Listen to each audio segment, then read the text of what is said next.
ఇక్కడ మీరే మళ్ళీ ఒకసారి బీఆర్ఎస్ కి అవకాశం ఇస్తున్నారు. అక్కడ బీఆర్ఎస్ ఫెయిల్ అయింది కాబట్టి కాంగ్రెస్ వచ్చింది అనుకుంటే, మీరు మేనిఫెస్టోలో అమలులో జాప్యం వల్లే 16 సీట్లు గెలుచుకుంటాం రాబోయే పార్లమెంట్ ఎన్నికల్లో అని బీఆర్ఎస్ కాన్ఫిడెంట్ గా ఉంది.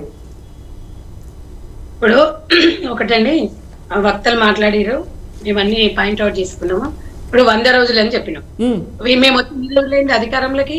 వీళ్ళు 10 ఏళ్ళు చేయని వాళ్ళు మాకా అండి వీళ్ళు చెప్పేది? 10 ఏళ్ల నుంచి ఏం చేయలేదు.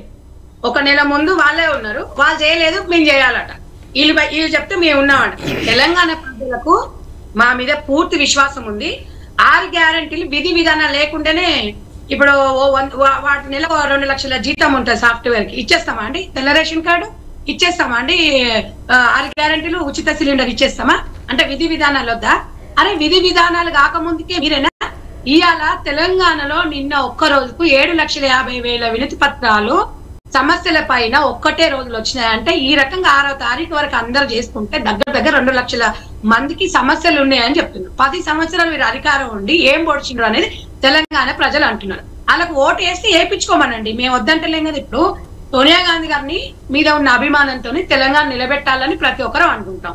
వీళ్ళ కేసీఆర్ మీద మీకు అభిమానం ఉంది కాబట్టి, ఆయన ఉద్యమ నాయకుడు కదా, బీఆర్ఎస్ పార్టీ అప్పుడున్న టీఆర్ఎస్ పార్టీ అధ్యక్షుడు కదా, తెలంగాణలో ఎక్కడ నిలబడ్డా గెలుస్తాడు అన్నాడు. మరి కామారెడ్డిలో ఎందుకు ఓడిపోయిండండి? 2 దగ్గర గెలవాలి కదా. తెలంగాణలో ఆయన ఇలా బీఆర్ఎస్ పార్టీ అనేది టీఆర్ఎస్ పార్టీ అనేది పుట్టిందే తెలంగాణ కోసము. తెలంగాణ ఉద్యమం తెలంగాణ కోసం పుట్టింది. ఎందుకు ఓడిపోయిందని ఆత్మ పరిశీలన చేసుకోవాలి. సంజయ్ గారు, అక్కడ రేవంత్ రెడ్డి కూడా ఓడిపోయారు కదా, 3rd ప్లేస్ లోనే ఉన్నారు కదా కామారెడ్డిలో. వీగలేదండి. మేమే ఐసా పైసా నైస్ అంటలేము. మీరు ఒక్కటి గుర్తు పెట్టుకోండి, మేము 100% కేసీఆర్ గారు మాత్రం ఓడించినాం అక్కడ. మీరు ఒక్కటి చెప్పేది ఏంటంటే, మేము అట్లా చెప్పలేదు, మేము ఇట్లా మేమే ధీరులో మేమే అదే అని మేము ఎప్పుడు ఎగిసి వాడం. ఇవాళ మీరు గతంలో ఉన్న సీఎం గారికి పోల్చుకోండి, ఇప్పుడున్న సీఎం గారికి పోల్చుకోండి, ప్రజలు అదే చూస్తున్నారు.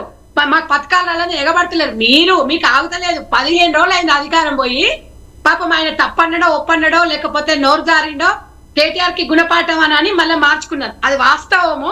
ఆ గుణపాఠం అనేది 15 రోజులు కేటీఆర్ మొత్తం బీఆర్ఎస్ పార్టీ కన్నారా, ఓన్లీ కేటీఆర్ కన్నారా? వర్కింగ్ ప్రెసిడెంట్ గా ఆయనకి బీఆర్ఎస్ పార్టీ మొత్తానికి ఓటమిని అంగీకరించినాం, ఓటమిలో గుణపాఠం నేర్చుకుంటున్నాం అంగీకరించారు. ఇప్పుడు ఏమంటారు అంటే, మేడం ఒక్క నుంచి చిన్న రిక్వెస్ట్ మేడం, చిన్న సబ్మిషన్.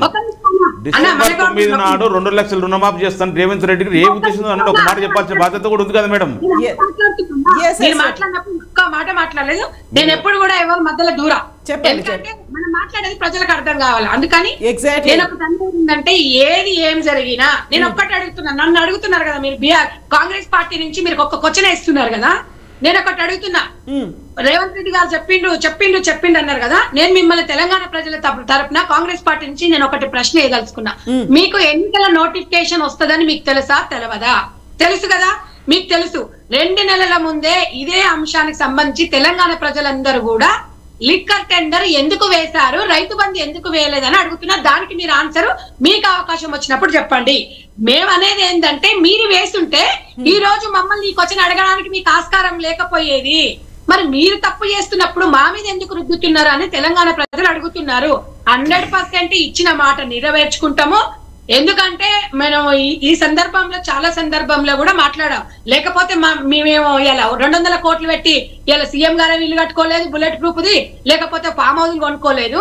అది నిత్య అంటే కార్మికులకు లేకపోతే నిజంగా వాళ్ళకి ఈ రోజు అది బిల్లులు చెల్లిస్తేనే రేపటి రోజు అనేది గడుస్తుంది. కాబట్టి దాన్ని డైవర్ట్ చేసి మెల్లిమెల్లిగా ఒక ఎకరం నుండి 2 ఎకరం నెలకు మెల్లిమెల్లిగా వేస్తున్నాం. వాస్తవం కూడా బిల్ల పావర్టీ వాళ్ళకి చాలా అవసరం ఉంది కాబట్టి దశల వారికి వేస్తున్నాం తప్ప ఎప్పుడు మాట అన్నది నేను తప్పలేదు.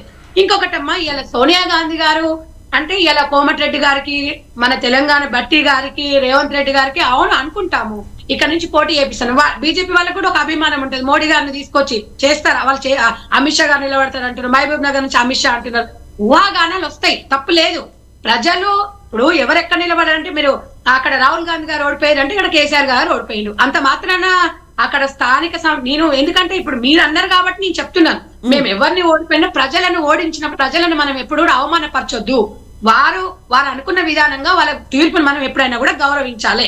మీరు ఇందాక కూడా ఒకటి చెప్తా ఉన్నారండి, రైతుల విషయానికి వస్తే తప్పకుండా రైతులకు న్యాయం చేస్తాము. వాళ్ళు ఎంతసేపటి బీఆర్ఎస్ పార్టీ రైతు బంధు ఒకటి పెన్షన్ ఒకటి చూపిస్తే 10 సంవత్సరాలు పబ్బం గడుపుకున్నారు. మరి మేము అనేది ఏంటంటే ఎంతమంది అప్లై చేసుకురమ్మా రేషన్ కార్డులు అంటే, అరే మేము పెట్టినామండి, మేము పెట్టినాము, దాన్ని ఎట్లా ఖరారు చేస్తారు, దానికి మేము ఒక్కటే చెప్పారు సీఎం గారు, మొత్తం ఇది చార్ట్అవుట్ చేయండి, ప్రతి ఒక్కరికి బిలో పావర్టీ వాళ్ళకి ఇవన్నీ ఎందుకు పెట్టినాం, అందులో మేము మీరు ఇచ్చిన మేము ఎన్ని బోకస్ రేషన్ కార్డులు చూపిస్తాం. కాబట్టి అలాంటివి ఈ ఫలాలు అనేది ప్రజలకి అట్టడుగ వర్గాల బలహీన వర్గాలకు పోవడానికి మాత్రం పెట్టి మీరెందుకు భుజాలు గడుపుకుంటారు. ప్రజలు ఇప్పుడు ఒకవేళ ప్రజలకు ఇబ్బంది కలిగితే వాళ్ళు మమ్మల్నే కదండి తీర్పిచ్చేది. మీరేం చేస్తున్నారు అనే దాని గురించి మాట్లాడండి. నేను ఇంకొకటి అనేది ఏంటంటే ఎంపీ ఎలక్షన్స్, ఎమ్మెల్యే ఎలక్షన్స్, స్థానికంగా ఉండే సర్పంచ్ ఎలక్షన్లకు డిఫరెంట్ ఉంటది. నేను అనేది ఎమ్మెల్యే చేయి గుర్తుకు ఓటేసినప్పుడు మళ్ళీ బీజేపీకి ఎంపీ ఓట్ అనేది ఒక రకంగా ఉంటే, బీఆర్ఎస్ పార్టీకి ఒక రకంగా ఉంటే, అధికారం ఇక్కడ అధికారం ఉన్నప్పుడు అక్కడ సెంట్రల్ లో కూడా ఎంపీ ఎమ్మెల్యే కూడా ఉండాలనే కాన్సెప్ట్ లో ప్రజలు ఆలోచిస్తారు. మనమే ఇప్పుడు 6 రోజులు 15 రోజులు, నేను ఇవాళ కూడా చెప్తున్నాను, మీరు ఏమని అనుకో, నేను కూడా తెలంగాణ బిడ్డను, పిల్ల పుట్టాలంటే 9 నెలలు ఆగాలి, పెళ్లి కాగానే పిల్లలు పుట్టరు, అది అందరు నేర్చుకోవాలి. సో గోవర్ధన్ గారికి ఒక అబ్జెక్షన్ ఏదో ఉంది మేడం. గోవర్ధన్ గారికి ఒక క్వశ్చన్. ఏ ఆలోచన లేకుండా ఒకసారి ప్రెగ్నెన్సీ అయితే 9 నెలల తర్వాతనే పిల్ల పుడతారని చెప్పేసి ఆలోచన రేవంత్ రెడ్డి గారికి లేదా? ఎట్లా చెప్పగలిగిండు మరి? క్యాలెండర్, జాబ్ క్యాలెండర్ కూడా ఎట్లా ఇచ్చిండు? జాబ్ క్యాలెండర్ ఇచ్చిండు, 2 లక్షల రూపాయలు రుణమాఫీ ఎట్లా చేస్తా చెప్పిండు ఒక్క మాట. ఇప్పుడు మీరేదో అధికారంలోకి వచ్చినంత తప్పించుకోవడం ప్రయత్నం చేస్తే కాదు, కుదరదాడా. మీరే క్లియర్ చెప్పారు, రేవంత్ రెడ్డి గారు క్లియర్ చెప్పిండు, నెక్స్ట్ రాబోయేది ఇందిరమ్మ రాజ్యం, మీరు 2 లక్షల రూపాయలు అర్జెంట్ పోయి తెచ్చుకోండి రుణాలని చెప్పిండు. మరి డిసెంబర్ 9 అయిపోయింది కదా, మరి ఏం చేస్తున్నారు అంటున్నా మేము? మీరెవరు అడగడానికి అంటేంది? మేము ప్రజల తరఫున ఖచ్చితంగా అడుగుతాం, మేము ప్రధాన ప్రతిపక్షంగా ఉన్నాం, ఖచ్చితంగా అడుగుతాం. ఎందుకు అడగద్దు? మీరు ఎవరు అడుగుతుంది కంటే భుజాలు తరపున, భుజాల తరపున కాదు, మీరు చేసిన వాగ్దానాలను మీరు చేసిన ఖచ్చితంగా అమలు చేయాలని చెప్పేసి మేము ప్రశ్నిస్తాం ప్రజల తరపున. దాన్ని తప్పేముందాడా? మన రైతు భరోసా ఏం చేశారండి? ఎకరానికి 1 రూపాయి, 50 రూపాయలు, 55 రూపాయలు వస్తుంది. అదా మీ పద్ధతి? మీరు చేసిన దాని కమిట్మెంట్ అడుగుతున్నాం. మీరు 100 రోజులని ఆ రోజు చెప్పాలి. మీరు డిసెంబర్ 9 ఇట్టని చెప్పారు. ఫస్ట్ తొలి క్యాబినెట్లే 6 క్యాబినెట్లకి చట్టబద్ధత కల్పిస్తారు ఎట్లా చెప్పారు? మరి ఆ చట్టబద్ధత ఎక్కడ పోయింది? మరి క్యాబినెట్ ఇప్పుడు 2 సార్లు 3 సార్లు మీటింగ్ అయింది, మరి ఒక్కటి కూడా ఇంప్లిమెంట్ చేయలే కదా. ఒక్క నిమిషం అండి. ఇవాళ తెలంగాణ ప్రజలు గ్రామీణ ప్రాంతాలలో నల్లగొండ జిల్లా చూసుకున్నట్టయితే, ఖమ్మం చూసుకున్నట్టయితే, పొంగులేటి గారు ఎక్కని కూడా తొక్కని అన్నాడు. మరి ఎట్లా తొక్కనిచ్చిందా? మీరు సవాల్ విసిరిడు. అది కాంగ్రెస్ పార్టీ దమ్ము, ధైర్యం. ప్రజల పక్షాన ఒక్కటే చెప్పినాం, నల్లగొండ జిల్లా కూడా ఒక్కటి తప్ప మొత్తం క్లీన్ చిప్ చేసినాం. 100% మేము ఎంపీ ఎలక్షన్ లో. సవాల్ పక్కన పెట్టండి, మీరు అడిగిందని చెప్పండి. ఫస్ట్ మీ సవాల్ పక్కన పెట్టండి. సరే గేట్లు దొక్కనియడా, అసెంబ్లీ కొనియడా చూద్దాంలే, కానీ ముందు మీరు 100 రోజులలో ఫస్ట్ చెప్పారు కదా. మరి డిసెంబర్ 9 ఎట్లా చెప్పారు? ఫస్ట్ క్యాబినెట్, తొలి క్యాబినెట్ 6 క్యాబినెట్ చట్టబద్ధత కల్పిస్తామని చెప్పారు. ఏడు చేసిన దానికి సమాధానం చెప్పండి.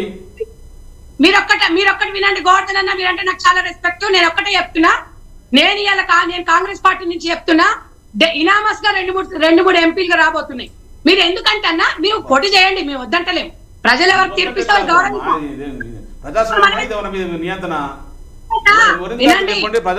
ఇండిపెండెంట్ కూడా చాలా మంది చేస్తుంటారు. ఒకటి అడుగుతున్నా, ఏ సంబంధం లేని వ్యక్తి మహబూబ్ నగర్ జిల్లా నుంచి ఎంపీగా నిలబడితే బ్రహ్మరథంగా ఎంపీని ఇలా కేసీఆర్ గారిని గెలిపించారు. అదే కేసీఆర్ గారిని కామారెడ్డిలో చిత్తుగా ఓడించారు. ఓడిపోలేదా? కొడంగల్ ఓడిపోలేదా? ఏంది అసలు? ఏం మాట్లాడుతున్నారమ్మా? ఓడిపోయింది మీరు కొడంగల్లో రేవంత్ రెడ్డి ఓడిపోలేదా? 2018లో చిత్తుగా ఓడిపోలేదా? మన కామారెడ్డి ఓడిపోలేదా రేవంత్ రెడ్డి? వెళ్ళిపోవటం కామను. మీరు పక్కదో పట్టించేసి ఏదేదో మీరు చెప్తారు తప్ప వాస్తవాలు మాట్లాడండి. మీరు చెప్పిన 6 గ్యారెంటీలలో 13 అంశాలు ఉన్నాయి. ఆ 13 అంశాలు మీరు జాబ్ క్యాలెండర్తో పాటు ఇచ్చి చెప్పారు, అవి ఇంప్లిమెంట్ చేస్తున్నారో లేదో చెప్పండి. ఇప్పుడు లంక బిందెలు అని చెప్తారు కదా, లంక బిందెల గురించి మీకు ఫస్ట్ తెలియదా? మీరు ఫస్ట్ నుంచి దాదాపు 5 సంవత్సరాలు చెప్తున్నారు కదా, మీరు అవినీతి చేస్తారు, కరప్షన్ జరుగుతుందని చెప్పేసి. మరి ఏం లేదు, బడ్జెట్ లేదు, అప్పులపాలని చెప్తారు కదా. ఇప్పుడు వచ్చేవరకు లంక బిందెలు దొరుకుతుందా మీకు? మీరు లంక బిందెలు లేవని తెలిసి కూడా మరి ఎట్లా వాగ్దానం ఇచ్చారు? లంక బిందెలు కాదు, ఖాళీ కుండలు మాత్రమే. ఖాళీ కుండలు అని చెప్తారు కదా, మరి ఎట్లా వాగ్దానాలు ఇచ్చారు? ఇవన్నీ ఎట్లా ఇంప్లిమెంట్ చేస్తారని చెప్పారు?